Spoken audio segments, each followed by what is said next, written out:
Listen carefully, for this truth was never meant to be spoken aloud. A wedding bell that never rang still echoes across the swamps of Georgia, a bell forged not of brass but of bone, and each vibration carries with it a hunger. They will tell you Sarah and Elijah were just two forgotten slaves, ordinary names in the ledger of a cruel master. They will tell you their story was a rumor, a folk tale, a shadow mistaken for a figure in the mist. But I tell you this, when a man marries under chains, when vows are made in blood instead of blessing, the ground itself remembers. And the ground of Black Hollow Plantation has never slept since that night in 1840. Picture it, the air heavy with mildew, the cypress trees bowing inward as though ashamed, the chapel boarded for decades suddenly opened by command of Augustus Holloway, the master, the tyrant, the man who believed he could use scripture as shackles. He declared that Sarah and Elijah would marry before his altar, not out of generosity, but out of cruelty. He thought it would break them. He thought it would remind them that even their love belonged to him. But he did not understand what happens when two broken souls touch their chains together and turn them into a weapon. Sarah was not like the others. Her dreams spoke in riddles her lips could not silence. She claimed her mother came to her at night, eyes white as death, warning her that blood would fall in the chapel. Elijah, scarred but unbowed, said the trees whispered to him, roots carrying messages from beneath the soil, and in secret, the two met at the boarded doors of the abandoned chapel. Witnesses later swore they saw faint candlelight leaking through cracks and heard low voices, half hymn, half incantation, pulling something older than Christianity back into the open air. The master believed he was binding them. In truth, he was preparing an altar for his own sacrifice. Do not think of this as romance. Love is only the skin of what happened there. What moved beneath that chapel floor was not tenderness, but power. Sarah and Elijah were not simply lovers, they were chosen. Whether by spirits, by ancestors, or by the land itself, we cannot say. But every cursed place has an origin, and Black Hollow began with a wedding that was never meant to bless, only to bleed. The Holloway estate was already sick before the wedding. Neighbors whispered of silence that hung too thick, of piano keys that played when no one touched them, of shutters that never opened yet. Eyes seemed to look out. The master himself, Augustus Holloway, was a man of scripture without mercy. His Bible carried no births, only deaths. Every Sunday he made the enslaved kneel and listen as he preached fire, obedience, and the vengeance of a God that spoke only to him. His favorite passage, "The Lord is a God who avenges." He said it like a curse.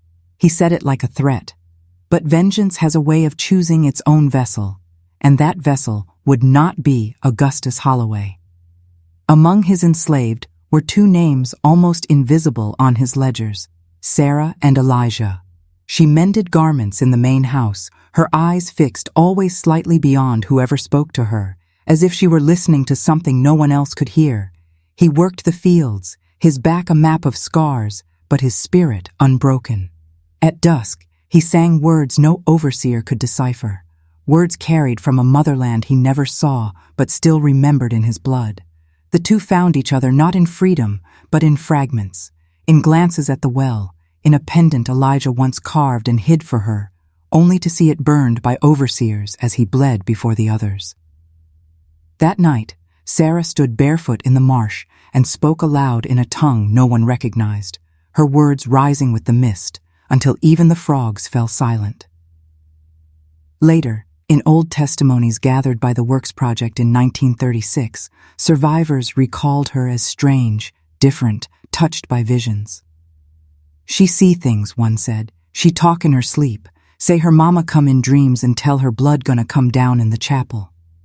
And Elijah, he claimed he heard the Lord in the trees, but not the white man's God. He spoke of something older, something that had been waiting beneath the land long before cotton and chains. The chapel on the western edge of the property had stood empty since Holloway's wife died in childbirth. No one was allowed inside, yet Sarah and Elijah were seen near it often, especially on moonless nights. One child swore he saw candlelight through the boards. Another said he heard singing, but no hymn he knew. The chapel was not dead, it was listening, and through Sarah and Elijah, it would wake. By the spring of 1840, Augustus Holloway had grown restless. He muttered in his journal about shadows in his fields, about eyes in the corn that were not human, about the girl who walks with the night. He began sleeping with a pistol under his pillow. He ranted about cleansing his land, about sealing doors that should never have been opened. And then, without reason, he announced a wedding. Not for his children, they were all dead or gone, but for Sarah and Elijah. He declared before his overseers that they would be married in the abandoned chapel in a Christian ceremony, a gesture of what he called mercy. But none who lived under his roof believed Holloway gave mercy. They knew this was a trap. The enslaved whispered of dread. A gift from Holloway always carried poison. Yet when the day came, they were herded into the chapel like cattle. Dust coated the pews, the glass windows cracked, the altar scrubbed in lye and salt as if to erase its memory. But the air was wrong. It smelled of metal, of mildew, of something sour that did not belong to this world. Witnesses swore the floorboards trembled as though something beneath them stirred. Sarah walked the aisle in white linens cut from the mistress's discarded sheets. Her head was bowed, her lips moving silently, repeating words only she could hear. Elijah stood barefoot, shoulders unbroken, wearing a tattered coat that had belonged to Holloway's dead son. The congregation sat in silence, overseers with whips and rifles flanking them like iron statues. And Holloway, he stood at the altar, Bible in hand, his voice calm, almost detached, as though he were not presiding over a wedding, but a sacrifice. He read from Corinthians. He spoke of obedience, of women submitting, of men bowing before God and master alike. When he looked upon Sarah and asked if she took Elijah, she whispered, yes. But her eyes were not on Holloway. They were fixed on the altar, unblinking. When he turned to Elijah, the young man nodded, but his gaze locked on Holloway's throat, as though he already saw blood there. And then, the moment fractured. Some said Sarah collapsed. Others swore a gust of wind blew the nailed windows open and extinguished every candle. But all testimonies agree on one detail: the scream. It did not come from Sarah, nor from Elijah, nor from Holloway. It came from beneath the floor, deep, roaring, inhuman, a sound that shook the bones of every soul inside. Holloway's Bible fell from his hands. The wedding had become a summoning. The scream did not fade, it grew. The chapel shook as though struck by an unseen hand, dust spilling from the rafters, pews groaning against the floor. One overseer ran for the door, but it slammed shut before he touched it. Another raised his rifle, only to find the barrel bent as though gripped by invisible fingers. The enslaved pressed into each other, eyes wide, knowing the prophecy Sarah had whispered in her sleep was coming true. On the altar, Augustus Holloway shouted scripture, his voice cracking as he tried to reclaim authority.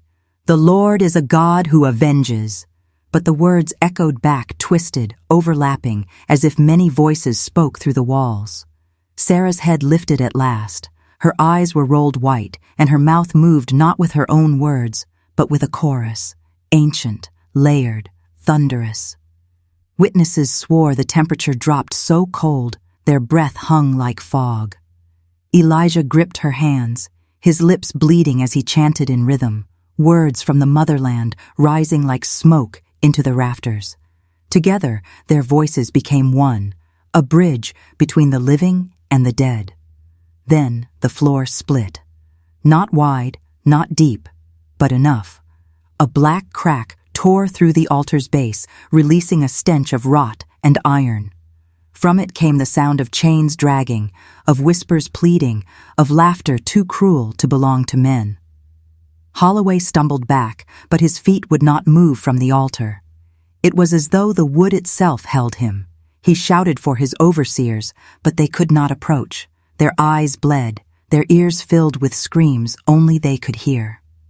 Sarah pointed at Holloway, her voice not her own, but that of her mother, her grandmother, and countless others whose bones fed the fields. "Blood for blood," she declared. Elijah echoed, "Chains for chains." And then it began. The crack beneath the altar bled, dark liquid spreading across the floorboards. Holloway Hoang bled as his flesh blistered, his veins blackening as though the blood inside him rebelled. He clawed at his skin, tearing ribbons of it free, shrieking not in pain, but in denial. The congregation watched as the master of Black Hollow Plantation was consumed, his body collapsing inward as though dragged into the earth itself. When it ended, nothing remained but his Bible, burned black and smoking on the altar. But the chapel was not silent. The whispers remained, and every soul inside knew vengeance had only just begun. When the master vanished into the earth, no one cheered. There was no triumph, no relief, only silence thick as tar.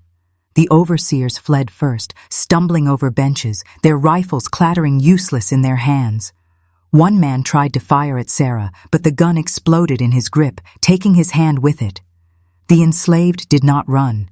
They stood rooted, unable to decide if they had witnessed justice or the opening of hell. Sarah collapsed into Elijah's arms. Her eyes returned, but they were different, darker, older, as if she had looked upon centuries in a single moment. "It's not done," she whispered, her voice hoarse. Elijah carried her from the altar, but the crack in the floor did not close. It pulsed faintly, like a wound refusing to heal, oozing a black ichor that stained the wood. The chapel breathed. Even empty, it felt alive. That night, the enslaved gathered in hushed circles. Some believed freedom had come, that Holloway's death was their deliverance. Others warned it was only a beginning. Strange signs spread quickly. Cattle were found dead in the fields, their hides blistered and blackened as though burned from within. Lanterns refused to light. Children woke screaming with voices not their own. And always, always, there was the sound, faint wedding bells, ringing from the chapel, though no one dared set foot inside. The overseers who survived deserted the estate, leaving only terror in their wake. But leaving did not save them.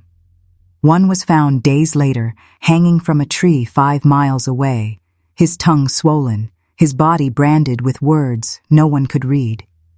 Another was discovered in a swamp, drowned in mud, though no water touched his face.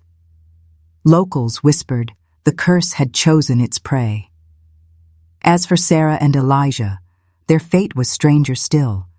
Some swore they fled into the swamps and vanished, their voices carried on the night wind like hymns. Others claimed they returned to the chapel night after night, bound now not by love but by duty, to keep the crack from opening wider. In either tale, their names were never spoken aloud on the plantation again. To utter them was to summon shadows. Within a year, Black Hollow was abandoned. The fields rotted, the house caved in, and the chapel alone remained, standing like a sentinel of stone and wood over a secret no grave could bury. By the late 1800s, Black Hollow Plantation was nothing but ruin. Vines strangled the big house, fields lay wild with thorns, and the chapel stood alone, a skeleton against the sky. Locals would not step near it, not even to cut timber. Children were warned never to say the names Sarah or Elijah after dark. The land had become an open wound, and anyone who touched it carried the scar. Hunters told of nights when their dogs refused to cross the property line, whining and snapping their chains until their throats bled. Travelers claimed the road near the chapel twisted, forcing wagons to circle back again and again, as if time itself bent to keep them away. Most chilling were the bells, soft, faint, but unmistakable. Wedding bells, ringing on nights when the fog rolled in from the marsh. They said if you heard them 3 times, you were already marked. Some dared to test the curse. In 1872, a preacher from Savannah tried to hold a revival on the plantation grounds, claiming the Lord's light could banish darkness. His tent burned before he finished his first sermon, flames rising without smoke, without heat, leaving only blackened ash. He fled that night, and within a month, his wife was found dead in her bed, her body twisted as if something had wrung her dry. His journal, found years later, contained one final line: "The bells followed me home." In 1899, 3 boys sneaked into the chapel on a dare. Only one returned, his hair white, his eyes vacant. He never spoke again, only rocked back and forth, humming a wedding march under his breath until the day he died. Folklorists began to take interest, collecting stories from freedmen who still whispered of Sarah's prophecy. They called her a bride of vengeance, a vessel of the ancestors who had suffered under Holloway's hand. Elijah, they said, had become her sentinel, guarding the crack in the altar. Together they were no longer human, but spirits bound to unfinished vows. To see them was to be undone. By the turn of the century, the chapel had earned a name: the Bride's Hollow.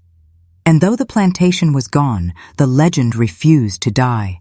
In fact, it was growing, feeding on every telling, every whisper, every fool who thought a story could not draw blood. By the 20th century, the plantation was gone from maps, but the chapel remained. It leaned against the swamp like a rotted tooth, its steeple broken, its windows hollow eyes. Yet curiosity is a disease, and the legend of the Bride's Hollow drew wanderers who believed stories were only stories. They were wrong. In 1924, a group of college boys from Atlanta sought it out during Prohibition, carrying whiskey and lanterns.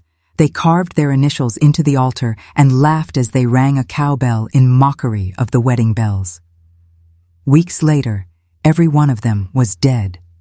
One drowned in a well, another struck by lightning on a cloudless day, the last found in his dormitory with his throat torn as if by claws.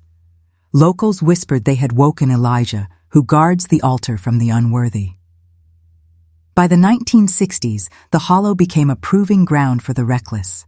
Teenagers drove out on moonless nights, daring each other to enter the chapel. Some returned shaken, claiming they had seen a woman in a ruined bridal veil drifting among the pews, her face hidden, her steps echoing without sound. Others heard a man's low chant rising from beneath the floor, foreign words vibrating in their bones until they vomited blood. A few never returned at all. Their bodies were rarely found, but the swamp has many mouths. Ghost hunters came with cameras, recording equipment, holy water. They left with nothing but static. One famous tape from 1978 captures a single moment. Silence, then a voice, layered, feminine and ancient, whispering, "Say yes." The investigator who played it back died in her sleep that very night, her face frozen in a smile that cracked her lips. In the modern day, the chapel is fenced off, condemned by the county as unsafe. Yet videos leak online of trespassers breaking through, their flashlights catching veils of mist that seem to move against the air. A few clips show nothing worse, a hand, pale and skeletal, pressing against the inside of the boarded windows. One viral video ended abruptly as bells rang, clear and sharp. The channel that posted it has been silent ever since. The legend has not faded with time. If anything, it has grown stronger. For every telling, every daring step onto that soil is fuel, and the Bride's Hollow hungers. You think you are safe because you are only listening. That is what they all thought. The boys in 1924, the preacher in 1872, the ghost hunters with their cameras and wires. They told themselves it was just a story, that words cannot cut, that whispers cannot bite. But the Bride's Hollow has always thrived on ears willing to hear. Every retelling, every curious glance, every voice that repeats Sarah's name keeps the crack beneath the altar open just a little wider. And now you know the story. That means you are part of it. They say the curse works like this. The first time you hear of the hollow, you will dream of bells. Faint at first, distant, like a memory of a wedding you never attended. The second time, the bells grow louder, and you will see her, a figure in white at the edge of your vision, her face turned away, her veil heavy with swamp water. The third time, you will answer a question without realizing it. Someone will ask you something simple, a favor, a promise, a vow, And you will say yes. That yes is not yours. It belongs to Sarah. And when you give it, she comes. Do you remember what the voice said on the old 1978 recording? Say yes. Do you hear how those words slide into your memory, waiting? This is not a haunting bound to a chapel anymore. Black Hollow rotted into the ground a century ago, but curses are patient. They travel in mouths, in stories, in echoes. They travel in moments like this one, where you lean forward, listening in the dark. Perhaps you already hear them now, the faint ring, just beyond your room. 3 notes, soft and hollow. Maybe you will tell yourself it is a passing car, or the wind in the pipes. Maybe you will laugh, dismiss it, close your eyes. That is what most do, until the second night, when the bells move closer. Until the third, when you whisper yes in your sleep and find a hand, damp and cold, holding yours. So remember this, listener. Some stories do not end when the words do. They follow, they cling. And if, in the next nights, you hear bells tolling softly in the dark, do not answer, do not turn, do not say yes.